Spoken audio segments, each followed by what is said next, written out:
Hello Avan, I am Vaishali. कैसे हो आप सब? मेरा थोड़ा कैमरा जो सेटअप मैंने करवाया है उसमें कैमरा चल नहीं रहा है।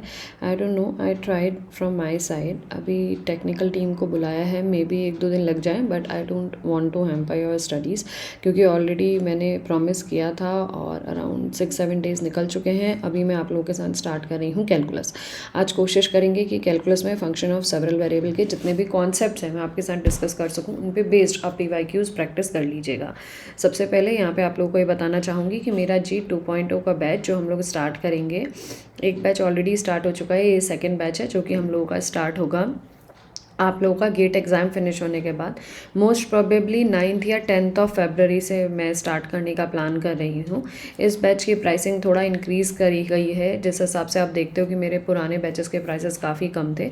इस बैच का प्राइस थोड़ा सा इंक्रीज़ करा गया है, तो आप ये ध्यान रखिएगा कि जितनी मेहनत उस बैच में की गई थी उससे जितनी प्राइस इसकी इंक्रीज़ की गई है ना, ऐसी 100 टाइम्स बेटर आपको क्वालिटी और कंटेंट इसमें मिलेगा, जिसमें हम लोग आपको प्योर अप्लाइड और FD सारा कुछ कराने वाले हैं। इस बार क्विज़ असाइनमेंट भी आपको मिलेंगे। लास्ट टाइम जो बैचेस थे उसमें मैंने टॉपिक वाइज टेस्ट दिए थे, लेकिन इस बार टॉपिक वाइज टेस्ट भी आपको मिलेंगे, एप्टीट्यूड के टेस्ट भी मिलेंगे और आपको फुल लेंथ टेस्ट भी इसी में प्रोवाइड किए जाएंगे। तो आप लोगों को कुछ भी कहीं से भी बाहर परचेज करने की ज़रूरत नहीं पड़ेगी। This is a all in one compact process, या आप पूरा कॉम्पैक्ट पैकेज कह सकते हैं।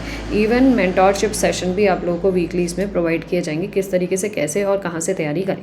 सो अब स्टार्ट करते हैं कैलकुलस का पोर्शन। कैलकुलस में जैसे आप लोगों से बात हुई है कि अगर आप लोगों ने कैलकुलस का पोर्शन एग्ज़ाम में अगर देखा हुआ है तो आई होप आप लोगों को पता होगा कि कैलकुलस में जो हमारे पास टॉपिक रहता है कैलकुलस के अंदर, वो हमारा 3 पार्ट में डिवाइड होता है, जिसमें पहला हमारा रहता है फंक्शन ऑफ सेवरल वेरिएबल।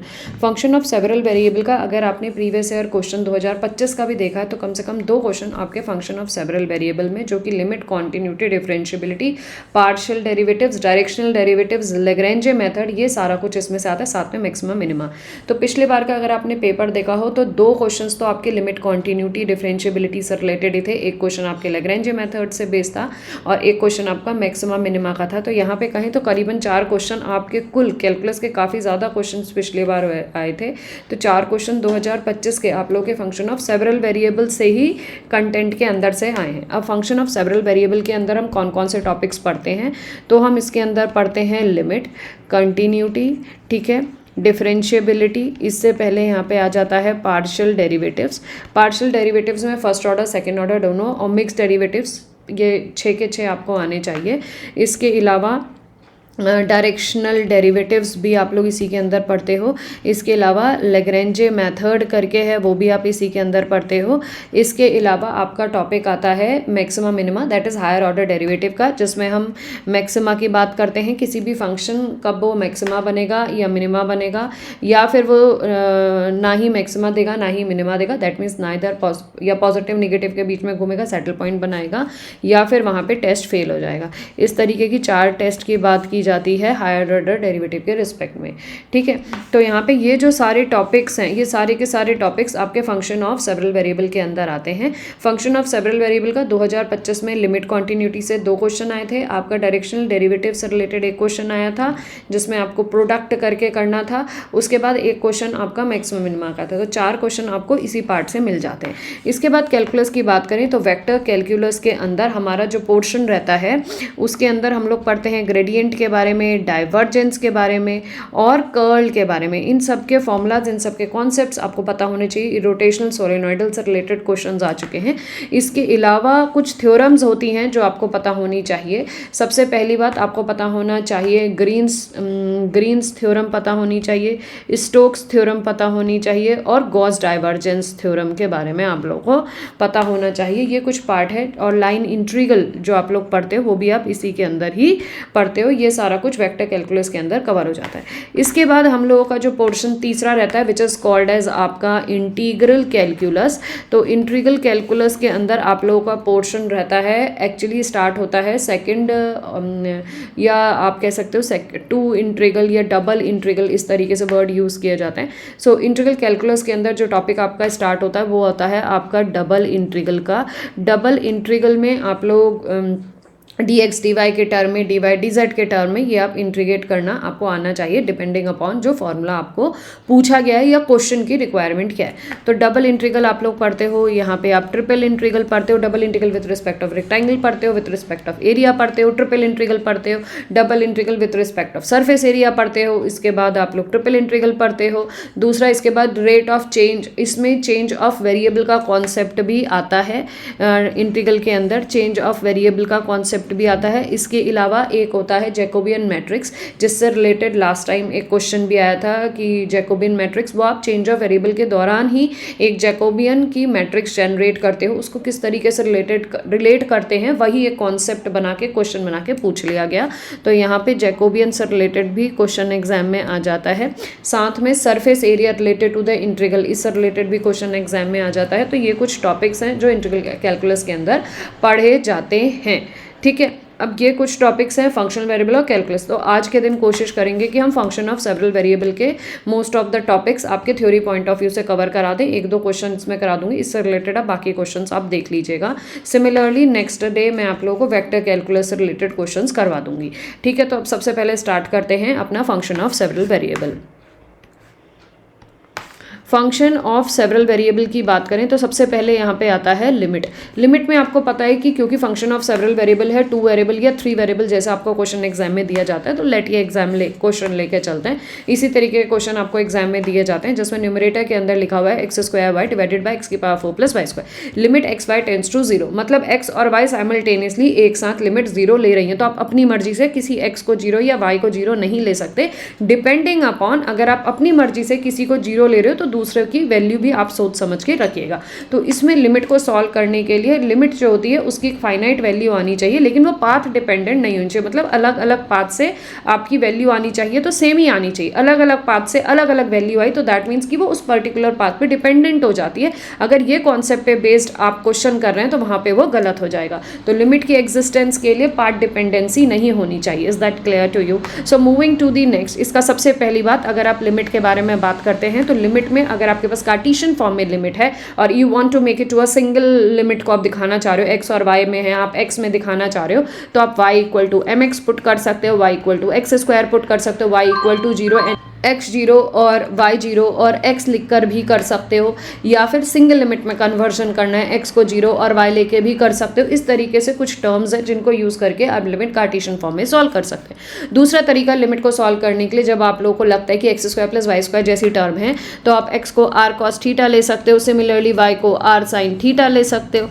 ठीक है, और जहाँ पे x² + y² है इसको r² ले सकते हो। तो सबका सब आपका r और थीटा के टर्म में कन्वर्ट हो जाएगा। जो आपकी लिमिट है वो x y की जगह आपकी r में कन्वर्ट हो जाएगी। अब जो बचा खुचा पार्ट है रेसिड्यू, अगर वो थीटा के टर्म में आए तो थीटा तो वेरिएट करेगा और वहां पे आप कह दोगे कि फंक्शन एग्जिस्ट नहीं कर रहा। सिमिलरली इस वाले को करोगे, अगर एक्स वाई कट जा रहे हैं या 1 बन जा रहे हैं या रिमूव हो जा रहे हैं, सारा कुछ अगर बचा हुआ रेसिड्यू m के टर्म में है तो भी आप कहोगे कि लिमिट एग्जिस्ट नहीं कर रहा। तो इस तरीके के क्वेश्चन एग्जाम में देखने को मिलेंगे। अब जो ये सारा का सारा कॉन्सेप्ट मैंने तुम्हें लिमिट के लिए बताया, यही सब मैं तुम्हारा कंटिन्यूटी के लिए भी अप्लाई कर दूंगी, क्योंकि लिमिट के लिए आपको लिमिट की एग्जिस्टेंस देखनी होती है। कंटिन्यूटी के लिए फॉर्मूला होता है कि लिमिट अगर एक्स वाई टेंड्स टू 0 0 है, फंक्शन आपका एक्स वाई के टर्म है, तो आपको एक फंक्शन की इस वैल्यू को निकालना है जो आप लिमिट में भी करोगे। अब इसके बाद यहाँ पे राइट हैंड साइड में जो वैल्यू आपकी आई है आपको चेक करना है whether this value is equal to the function of value at that point x0 y0, जिस पर्टिकुलर पॉइंट पे वो पूछ रहा है। हमने 0 0 पे निकाला तो हम यहाँ पे चेक करेंगे 0 0 के रिस्पेक्ट में। अगर फंक्शन की वैल्यू उस पर्टिकुलर पॉइंट पे और फंक्शन की वैल्यू उस पर्टिकुलर पॉइंट पे लिमिट अप्लाई करने पे सेम आ जाती है तो हम कहते हैं कि फंक्शन कॉन्टिन्यूअस है। अब इसकी क्या थ्योरी है वो ज़्यादा कुछ जानने की ज़रूरत है नहीं, क्योंकि यहाँ पे हम क्वेश्चंस या एप्लीकेशन बेस्ड इस पूरे लेक्चर को रखेंगे। तो अब लिमिट की एग्जिस्टेंस जो देखनी है वो प्रीवियस वाले कॉन्सेप्ट से देखेंगे कि लिमिट कैसे एग्जिस्ट करती है। यहाँ पे जो लिमिट की वैल्यू आई और फंक्शन की वैल्यू बराबर हुई तो कह देंगे फंक्शन कॉन्टिन्यूअस है। कॉन्टिन्यूअस का कॉन्सेप्ट समझ में। मूविंग टू दी नेक्स्ट, इसके बाद हमारा तीसरा टॉपिक आता है जिसको हम कहते हैं पार्शियल डेरिवेटिव्स, पार्शियल डेरिवेटिव्स के लिए सबसे पहला फॉर्मूला बनता है हमारा एफ एक्स को, इसको या del f by del x भी कहा जाता है, ठीक है। तो इसके लिए फॉर्मूला बनता है limit h tends to zero f of x zero plus h comma y zero minus times of f of x zero y zero upon में एच। मोस्टली केसेस में आपको एक्स जीरो और वाई जीरो जो point है वो zero zero रखे जाएंगे, तो जो आपका फॉर्मूला है वो limit h tends to zero f of h comma zero, ये पूरी पार्ट जीरो बन जाती है। मोस्टली केसेस में आपको यहाँ पे जीरो ही मिलता है, लेकिन कभी कभार ऐसा फंक्शन है कि आप x प्लस समथिंग दे रहे हो तो दोनों जीरो बनेंगे, लेकिन कांस्टेंट प्लस समथिंग दे दे, 1 प्लस समथिंग दे दे, तब हम कह सकते हैं कि ये हिस्सा तो जीरो बन जाएगा लेकिन ये वाला बचा रह जाएगा। तो 99% केसेस में ये वाला हिस्सा आपका जीरो को चले जाता है, लेकिन फिर भी मैं लिख दे रही हूँ कि अगर कोई ऐसा फंक्शन बना के दे दिया जाए कि कांस्टेंट प्लस समथिंग है तो कांस्टेंट बचेगा, उसको आपको यहाँ पे रखना पढ़ेगा, ये ध्यान रखिएगा, अपॉन में एच। इसी तरीके से अगर एफ एक्स का फॉर्मूला ये बनता है तो एफ वाई का फॉर्मूला आपका क्या बनता है, limit of k tends to zero f of x zero comma y zero plus k minus f of x zero y zero upon में योर के। सेम अगर x zero y zero zero zero को जा रहे हैं तो सबको zero zero tend कर दो, तो फॉर्मूला बन जाएगा limit k tends to zero f of zero comma k minus f of zero zero upon में एच। अगर ये वैल्यू जीरो को जा रही होगी तो function will be reduce to limit k tends to 0 f of 0 comma के upon में के, ये ध्यान रखिएगा। क्लियर? तो यहाँ हमने दो फॉर्मूले कर लिए, पहले हमने लिमिट कंप्लीट किया, फिर हमने कंटिन्यूटी का कॉन्सेप्ट कंप्लीट किया, अब हमने पार्शियल डेरिवेटिव का पहला फॉर्मूला ये वाला और दूसरा फॉर्मूला ये वाला तैयार किया और कैसे रिड्यूस होके ये बना और कैसे रिड्यूस होके ये बना, यहाँ पे ये समझा, ठीक है।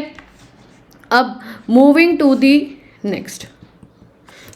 दी नेक्स्ट इसका जो तीसरा फॉर्मूला है, तीसरा फॉर्मूला देख लेते हैं, एफ ऑफ एक्स एक्स या f of y y usually आपसे एग्जाम में पूछ लेते हैं, या फिर एफ ऑफ एक्स वाई या फिर वाई एक्स, आपको इसके फॉर्मूले भी पता होने चाहिए। अगर एफ ऑफ एक्स एक्स की बात करें तो इसके लिए फॉर्मूला बनता है limit h tends to zero, bracket के अंदर आप एफ एक्स के टर्म में कर रहे हैं या इसको del two f by del x square भी लिख सकते हैं। सो इसको क्या बना देते हैं, ये फॉर्मूला बन जाएगा f of x x zero plus h comma y zero minus f of x zero y zero किसके रिस्पेक्ट में है, एफ एक्स के रिस्पेक्ट में है, ब्रैकेट क्लोज। और क्योंकि यहाँ पे limit of h tends to zero आप लेके चले हैं तो इसके रिस्पेक्ट में डिवाइडेड बाय एच होगा। क्लियर? अब इस एफ एक्स और इस एफ एक्स को भी हम इसको खोलेंगे तो इस तरीके के क्वेश्चन में यूजुअली हमारे पास चार टर्म्स बन जाती हैं, या चार एक्सप्रेशन में, या चार आप कह सकते हो कि चार बाइनोमियल में ये सारे के सारे एक्सप्रेशंस को लिखा जा सकता है। सो क्योंकि यहाँ पे आपके पास आया limit h tends to zero और मेरे पास इसके रिस्पेक्ट में भी आएगा limit h tends to zero, तो ये वाला मेरा बन जाएगा एफ ऑफ, अब मैं एफ एक्स के रिस्पेक्ट में इसको खोल रही हूँ तो मेरे पास देखो यहाँ पे x zero plus H already मौजूद है, ये इसको एच के मतलब इसको एक्स के टर्म में पार्शली डिफरेंशिएट करूँगी तो एक एच इसके साथ और जुड़ेगा और वाई जीरो ऐसा ही रहेगा, क्योंकि एक एच और जुड़ेगा तो ये बन जाएगा x zero plus two h comma y zero. तो मेरे पास जो इसके साथ ब्रैकेट में वैल्यू आएगी वो वैल्यू आएगी x zero plus two h comma में वाई जीरो। अब यहाँ पे एक टर्म और आएगी, क्योंकि ये क्या होता था x zero plus h comma y zero minus f of x zero comma y zero, ये होना चाहिए। तो इसकी दूसरी टर्म भी आएगी, तो दूसरी टर्म क्या बन जाएगी, minus f of x zero, ये पूरा का पूरा ऐसा आएगा तो ये बन जाएगा x zero plus h coma में वाई जीरो। अब माइनस टाइम्स ऑफ, अब इसको करेंगे हम पार्शियली डेरिवेट, तो इसमें क्या बन जाएगा, यहाँ वैल्यू बन जाएगी x zero plus h coma में वाई जीरो, और ये माइनस ऑलरेडी है, अंदर वाला एक माइनस और आएगा तो ये बन जाएगा plus f of x zero and y zero. अब ये चारों के चारों, यहाँ एच ऑलरेडी था तो एच ऑलरेडी दिया, लेकिन इस पूरे को डिवाइडेड बाय एच देना होता है ना, तो इसका मतलब इसका भी एच इसका भी एच, तो एक कॉमन एच और लिख देते हैं। अब इसको अगर मैं रिड्यूस करके सही तरीके से लिखकर आपको दिखाना चाहूँ तो ये वाला जो फॉर्मूला है ये मेरा रिड्यूस होके किस तरीके से दिखाई देगा, दिस फॉर्मूला विल बिकम, याद करने की जरूरत नहीं है, 2-3 बार लिख लेना, एग्जाम में सेम कॉपी पेस्ट करके फॉर्मूला अप्लाई कर लेना, ठीक है। मोस्टली केसेस में 0 0 पे ही पूछ रहा है।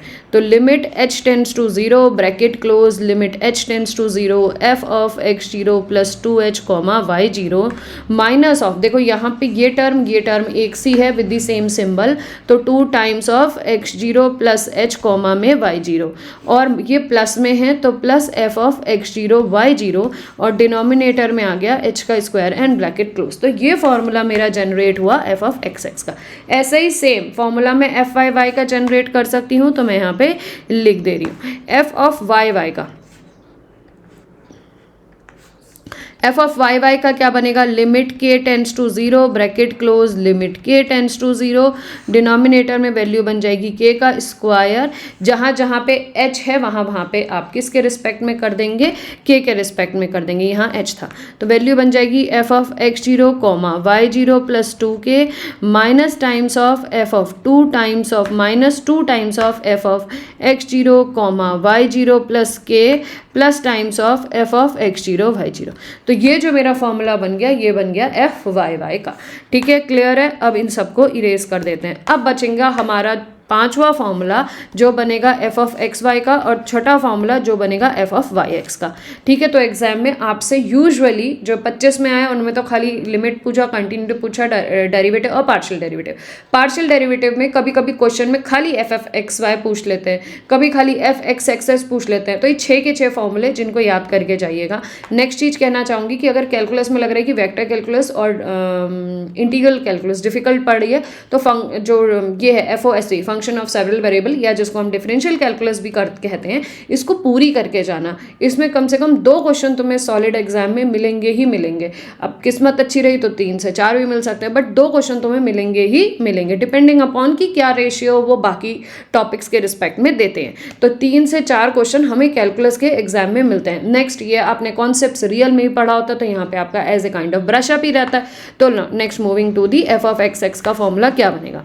एफ ऑफ एक्स एक्स के फॉर्मूले के लिए लिमिट में आप लिखोगे, हम अंदर वाला एफ एक्स ले रहे हैं तो लिमिट उसके रिस्पेक्ट में आएगी, limit of f h tends to limit h tends to 0, f of y, अब वैल्यू किसकी आएगी क्योंकि लिमिट h के लिए तो h के रिस्पेक्ट में, x0 plus h comma y0 minus f of y x0 y0 and bracket close upon में h। अब हमें इसको ओपन करना है, तो हमारा जो फॉर्मूला है वो किस तरीके से दिखाई देगा, limit of h tends to 0 limit of k tends to 0, ठीक है। अब ये बन जाएगा f of x0 plus h comma y0 plus k minus f of x0 plus h comma y0। इसको करेंगे तो ये बन जाएगा minus f of x0 comma y0 plus k plus times of minus है ना, तो प्लस आएगा f of x0 plus f0 comma y0 bracket close.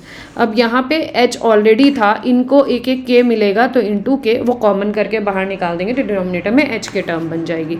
इसको सही से लिखते हैं तो limit h tends to 0 bracket close limit k tends to 0 f of x0 plus h comma y0 plus k y0 plus k. So यहाँ पे value क्या आएगी, f of x0 plus h comma y0 minus f of x0 comma y0 plus k minus plus f of x0 y0। तो हमारी ये value ऐसी reduce हो जाएगी। इसमें आप देख रहे हो कि उस वाले में x में 3 में रिड्यूस हुई, यहाँ आपके पास 4 टर्म्स मिल रहे हैं, ठीक है। x0 plus h y0 plus के, x0 plus h y0 x0 y0 plus के एंड दिस। अगर हमारे पास x0 y0 0 पॉइंट दिए गए हैं तो इस तरीके के फॉर्मूला आपके बिल्कुल ही रिड्यूस होके 1/h के बाहर निकाल दो, बन जाते हैं एफ ऑफ h के minus f of h comma 0 minus f of 0 comma k minus f of 0 इस तरीके से वैल्यूज रिड्यूस हो जाती हैं। कभी ऐसा होता है कि 0h या 0 के पुट करने में फंक्शन ही 0 हो रहा है, तो ये भी 0 ये भी 0 ये भी 0, सिर्फ हमें ये वैल्यू जो होती है इसके रिस्पेक्ट में सॉल्व करने को रहती है, ठीक है। इसी तरीके से एफ ऑफ वाई एक्स भी आप बना सकते हो, सेम वैल्यू ही आपको एफ ऑफ वाई एक्स के रिस्पेक्ट में भी मिल जाएगी। तो यहाँ 6 फॉर्मूले हमने पार्शियल डेरिवेटिव के कर लिए हैं। अब मूव करते हैं नेक्स्ट टॉपिक पे, जो है आपका थर्ड टॉपिक। हमने लिमिट, कॉन्टिन्यूटी, पार्शियल डेरिवेटिव के फॉर्मूले कर लिए। अब आते हैं डिफरेंशियबिलिटी, जो है आपका fourth topic which is called as differentiability. Differentiability के लिए जो आपका फॉर्मूला बन जाता है phi dash is equals to limit h k tends to 0 0 which is equals to your f of x0 plus h comma y0 plus k minus k times of f of y x0 y0 minus h times of f of x x0 y0 minus times of f of x0 y0 upon में square root of h square plus k square. हमारे पास ये formula है जिसको आप differentiability के लिए use कर सकते हो। अगर आपको पॉइंट x0 y0 0 0 दिए जाएं तो मोस्टली केसेस में फंक्शन जीरो हो जाता है और उसके पार्शियल डेरिवेटिव्स भी हमें जीरो मिलते हैं, लेकिन आपको इंटेंशनली चेक करके पुट करिएगा। फॉर एन एग्जाम्पल, अगर हमें जीरो मिल रहा है तो ये वाली टर्म भी जीरो, ये वाली टर्म भी जीरो, ये वाली टर्म भी जीरो, तो बहुत जगह आप देखते हो कि टीचर्स हम लोग ये भी बता देते हैं कि f of h k upon में square root of h square plus k square, इसमें वैल्यू रिड्यूस हो जाती है। तो वो इसलिए कहा जाता है जब ये सारी की सारी वैल्यूज आपकी जीरो को चली जाए।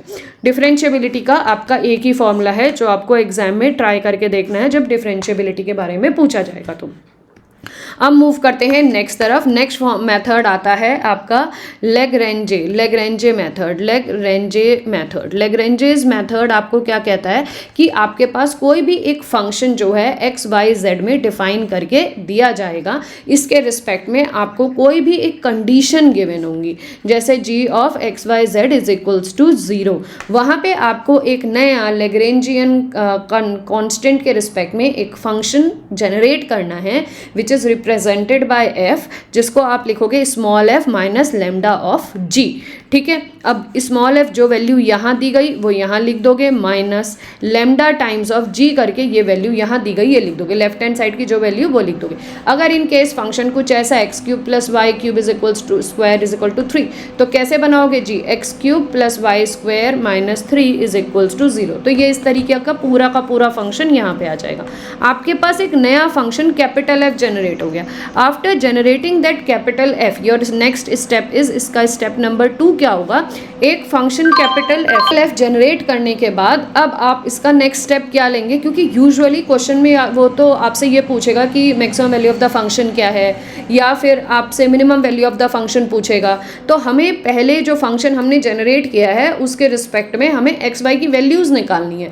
जब हम उन एक्स वाई की वैल्यूज निकालेंगे तभी हम बता पाएंगे कि फंक्शन मैक्सिमा दे रहा है या मिनिमा दे रहा है। तो यहाँ पे वो सेकंड ऑर्डर डेरिवेटिव वाला जो मैक्सिमम मिनिमम सैडल पॉइंट वाला कॉन्सेप्ट है वो नहीं लगेगा।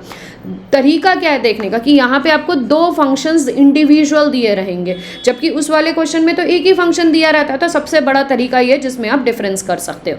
तो जो फंक्शन आपने जनरेट किया है कैपिटल एफ, अब इस पे आपको काम करना है।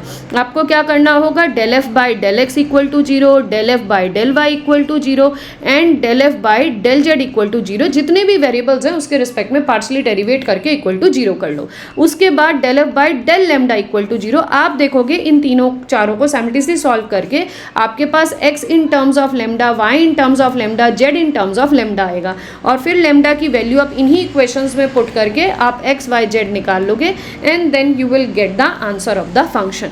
तो ये हो गया आपका लेग्रेंजे मेथड का कॉन्सेप्ट। ठीक है, समझ में आया? इन सब पे क्वेश्चंस कराऊंगी, परेशान मत होना, लेकिन एक बार पूरा एक थ्रोबैक टाइप का दे रही हूँ ताकि आपको सारी क्लैरिटी आ सके। तो यहाँ पे हमने limit, continuity, partial derivative, differentiability और लेग्रेंजे मेथड का कॉन्सेप्ट कंप्लीट कर लिया। Now moving to the